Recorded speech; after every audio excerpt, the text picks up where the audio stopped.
All right, everyone, I am here and I'm about to make a pie crust. I've been asked how I make my pie crust, so I'm going to show you. It's nothing different than anyone else's, really. But for some reason, people, and I have to admit, my pie crust is good. It's very light, very flaky. You can get pie crusts sometimes that are very tough, and the pie crust is just not good. And to me, the pie crust is a lot of the pie. I mean, you have to have a good pie crust, in my opinion, to have a good pie. No matter how good the filling is, if you don't have a good pie crust, it's just not going to cut it. So what I do, and this is from Better Homes and Garden. Look how old this is. I've had it since 1971. I got this with green stamps, for those that remember green stamps, all of my fellow boomers. Anyway, I'm going to take 1 cup. It's asking for 2 cups of flour sifted. That's what I'm going to do.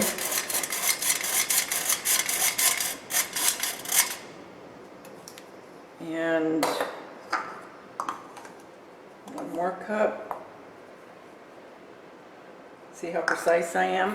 That's probably why I'm not a good baker. I wing it for the most part. Okay. And to that, we're going to add 1 teaspoon of salt. Really, you should never measure over the bowl, just in case it spills and adds too much more to it.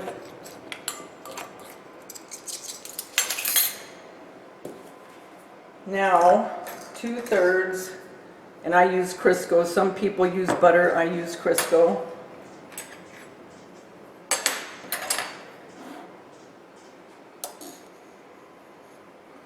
Oh, shoot. Live TV, folks. I'm not Julia Child, as we all know. But this will do in a pinch. Okay, so here's the first 2/3. Okay.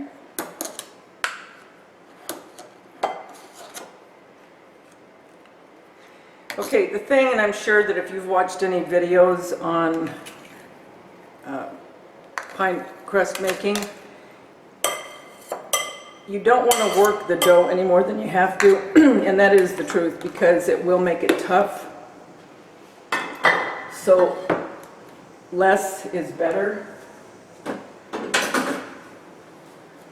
So I'm just going to take, actually I'm going to take, hold on.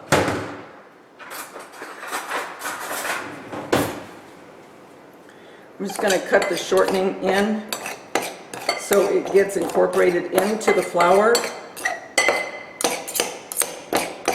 This is what's important. You don't want the flour on its own. You want to get as much of that shortening as you can into the flour so it just comes together a little bit easier. And there's times that you'll put the water and you think, man, this is never going to come together, and I'm going to have to work it too much. You want piece size, and as you can see, that's what I'm doing here.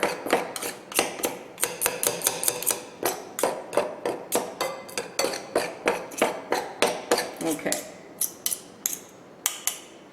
All right. Now, with the iced water, I put just some cold water and I put an ice cube in it. It calls for 5 to 6 tablespoons. I usually use all of the 5 to 6, sometimes more, depending. There's 3.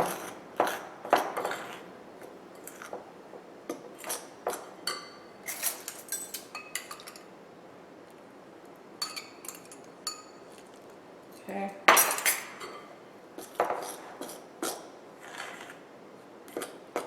Looks like it's starting to come together. You see what I mean? How it still has the flour where there's nothing there. That's when I try to focus in on that part of it. This is where you start getting your hands into it. You have to. There's no better tool than your hands, because then you can feel how it's starting to come together. Looking at it, sometimes you really can't tell exactly. It needs more, I can tell.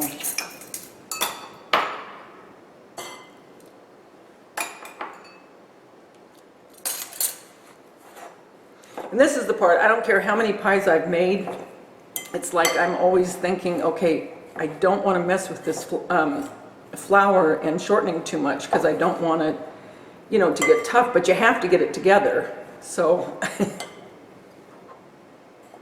it's almost like, oh, I don't want to touch you. I don't want to make it tough.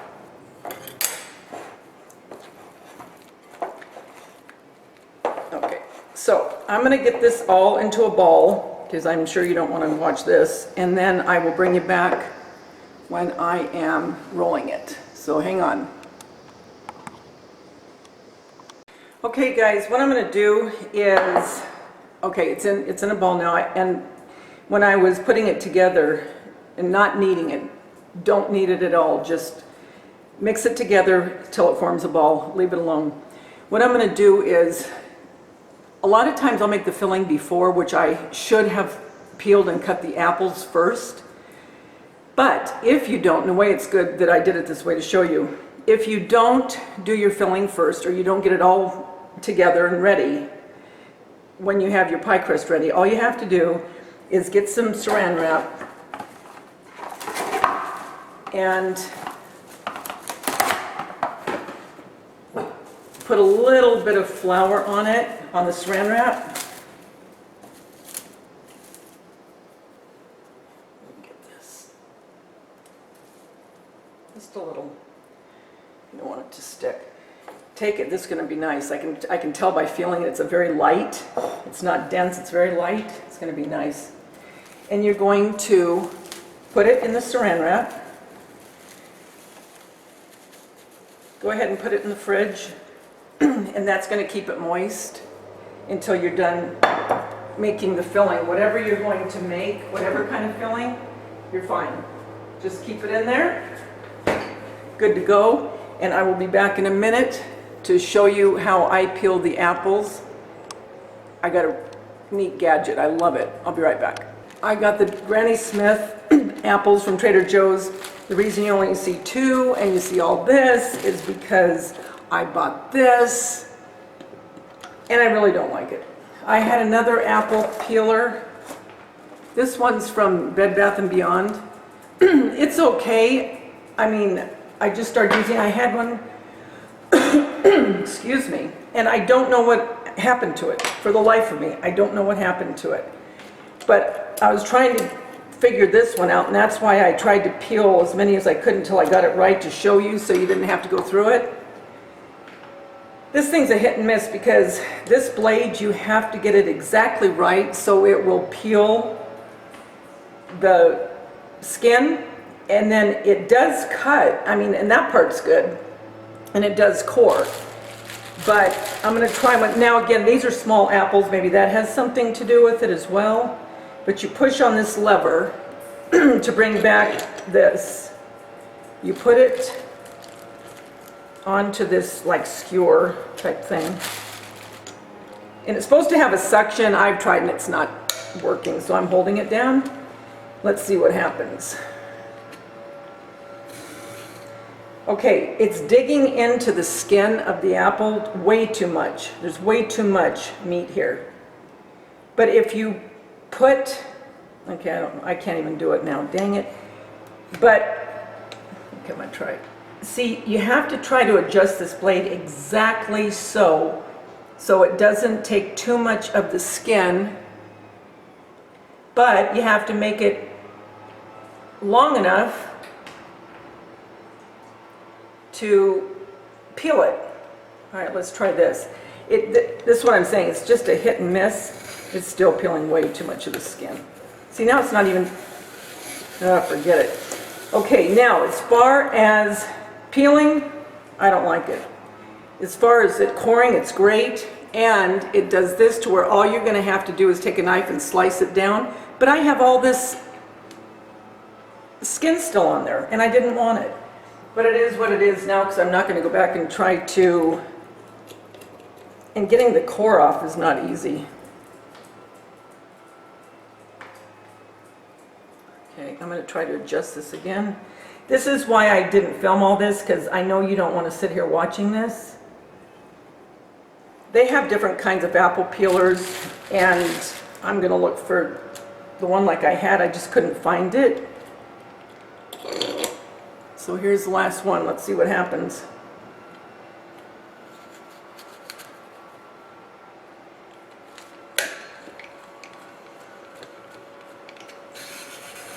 Okay, it did a better job this time, but it still didn't take all of it off, and like I said, you know, it's hit and miss. So here are all the apples. So you can see a lot of them still have the skin on them, although all of them are going to be very easy to cut, and they're all the same, so that's a good thing. But I myself don't like the skin in the apple pie. So I think I'm gonna try to take off some of the skin and then I'll be back. I'm not gonna put you through all that headache.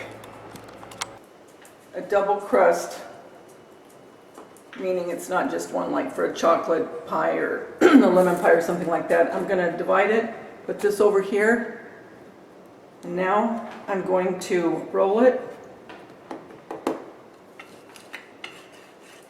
Thing is, you don't want to roll it any more than you have to.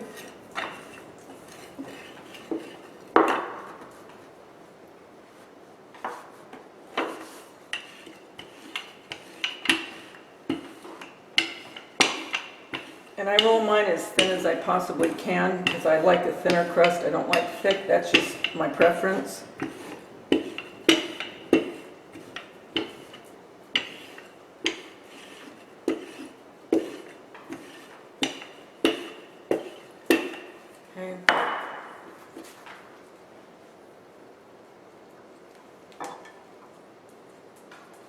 Let me see. Let me put that.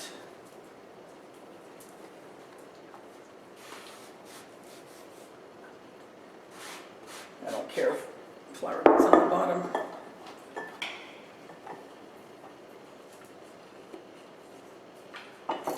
Okay. Now I'll just mess with it. I'm not going to take it out to roll it again. You know, like I said, you don't want to do any more than you have to with it. Little pieces like this, see where you don't have anything right here? No big deal. Because there's parts over here that there's a little, this is a big pie plate, by the way. It's a deep dish. So what I'm going to do is with my paring knife, I'm just going to cut off the extra. I'm just going to patch it up here. None the wiser.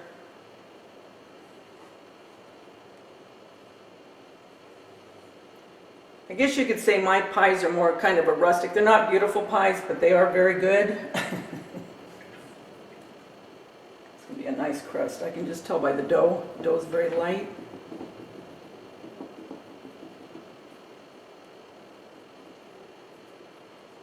Okay.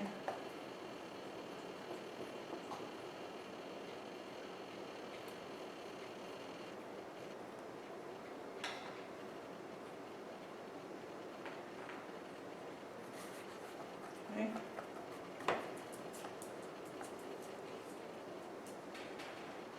Okay.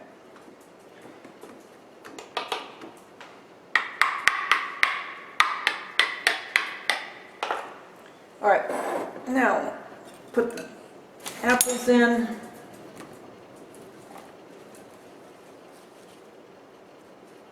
Add a little bit more sugar. Cinnamon.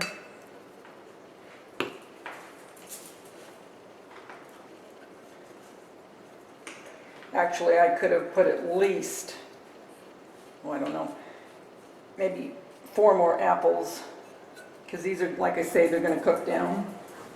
But it's all I have, so that's what we're dealing with.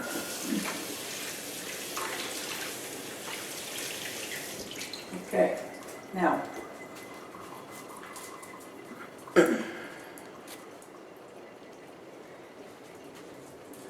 I'm putting little bits of butter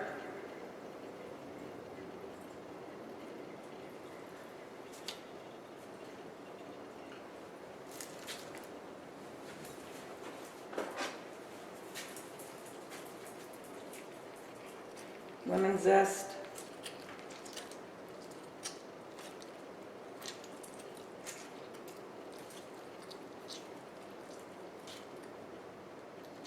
Not a lot, just a little. More lemon juice.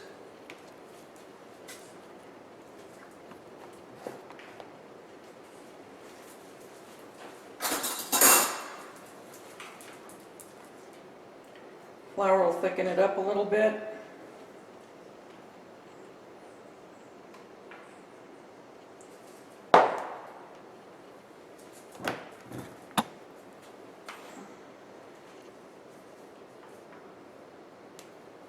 And I like a lot of cinnamon, just my preference. Okay, I'm going to move this to the side real quick so I can get the other crust. All right, so this is for the top.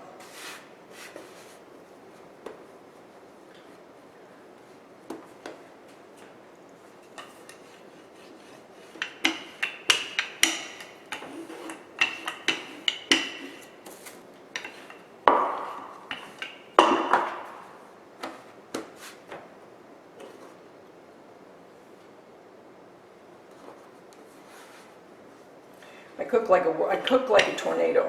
Whenever I cook anything, my kitchen is a complete disaster. It all gets cleaned up, but in the process, it's like, whoa, just the way I am.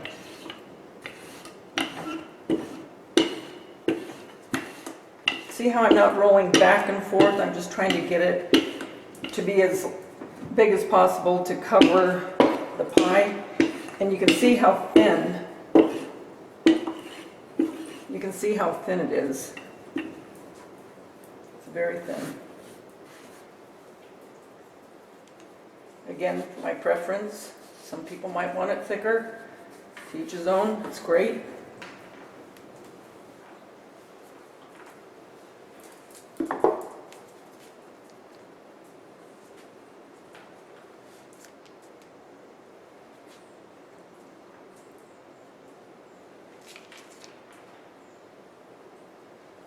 Okay.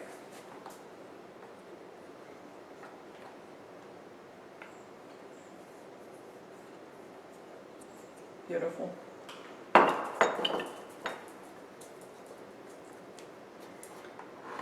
Okay.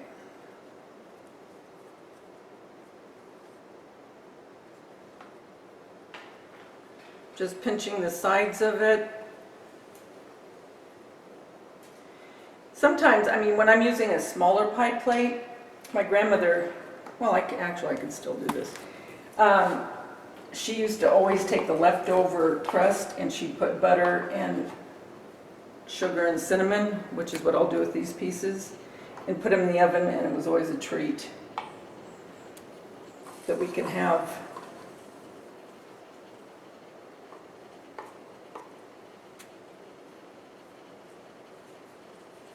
Need to put that on there. Cool.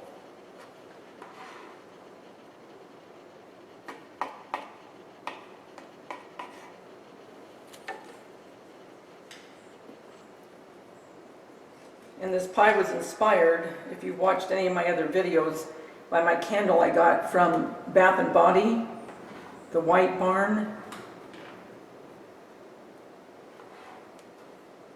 Can't remember the name of it. I'll tell you in a minute.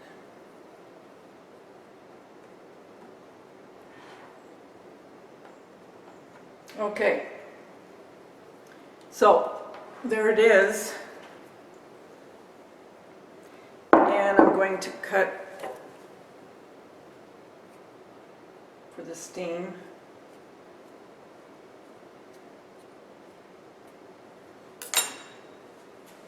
Okay.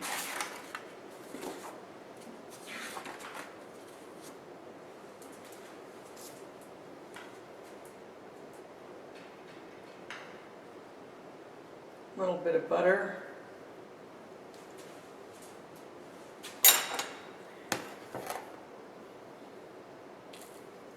Sugar.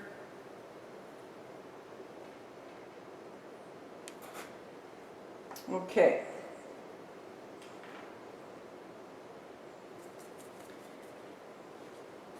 And this, I can't remember, I have to look again, it's been a while.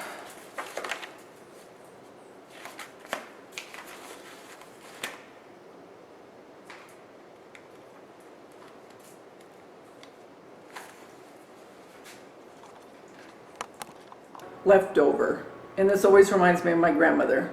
I just put cinnamon sugar, a little bit of butter, and I'm going to bake that probably for about 10 minutes at the most. And that's a nice little treat. Here is my pie, very pretty. Crust is going to be very nice, I can tell. I've done this for so many years, I can tell by when I'm feeling it what it's going to be like. It's going to be very light. So I will be back once it's done. This will take probably about 55 minutes, maybe an hour at 400 degrees. Okay, so as soon as I get this out of the oven, I will be back.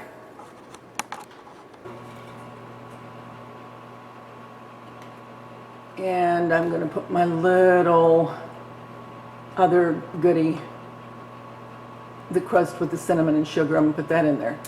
So I'll be back, like I said, when it's done. I don't know if you could smell it. Oh, and I wanted to tell you guys that candle. Shoot, hold on. Here it is. This is what started this whole thing. From Bath and Body, Warm Apple Pie, White Barn. This is what started the whole thing going. You guys get this candle for Christmas. My gosh, I'm telling you, it smells exactly like what I'm baking right now. I cannot get over the likeness of it. Most candles to me don't, the notes that they say it has, for the most part, don't smell exactly. This smells exactly. I mean exact. You need to get it. Okay. I'll be back with the finished apple pie as soon as it's done. Getting ready to cut it. So hold on and I'll be right back. Okay guys, I'm going to get ready to cut this. Very nice. See what I mean? I could have added another 5 apples because this cooks so far down, and this is such a deep dish, a very deep dish pie plate, I should say.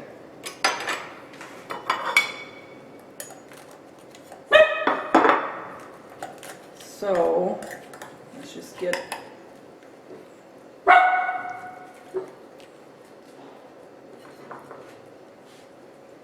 Can you see? Very nice.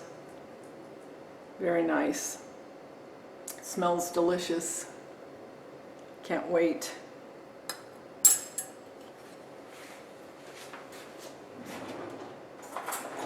You see how this crust is. Oh, look, so flaky. Beautiful. Mmm. So good. Just enough sweetness. The apples are still tart. Mmm.